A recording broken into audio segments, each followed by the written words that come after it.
Welcome to Wondering If. Today we're going to discuss what really happened to Amelia Earhart, and how a lost, long-forgotten book may provide a clue as to how she was lost and where she is today.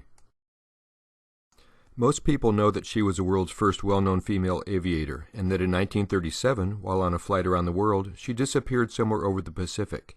She has never been seen since, and no one really knows where she is or what happened to her. What did happen to her? Where did she go? One of the most promising theories is that she got lost while on her way from New Guinea to Howland Island, somewhere along that 2,556-mile route, and landed instead on an uninhabited, waterless desert island called Gardner Island. That island is now known as Nikomaroro. If so, how could that have happened? The answer to this long-standing mystery may have finally come to light. Recently, an old, rare, long-out-of-print book entitled Aerial Navigation and Meteorology was rediscovered. Published in 1929, it was the state-of-the-art by the time of Earhart's 1937 flight.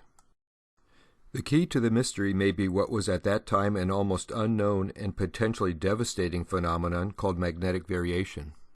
Magnetic variation will cause a compass reading to be off, sometimes very, very far off. Unfortunately for Earhart, a worst-case scenario was awaiting for her after she took off on that last leg of her journey from New Guinea to Howland Island.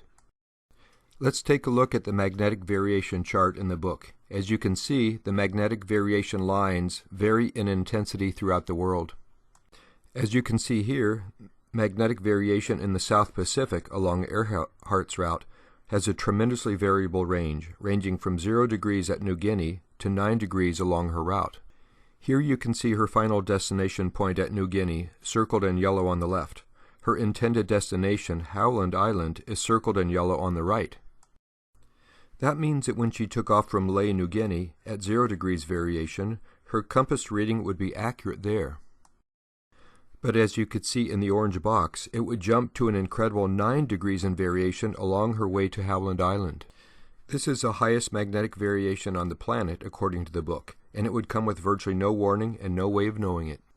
What does this mean? Essentially, it means that while her compass would indicate a course to Howland Island, that she would in fact be flying a course angling 9 degrees south of her compass reading.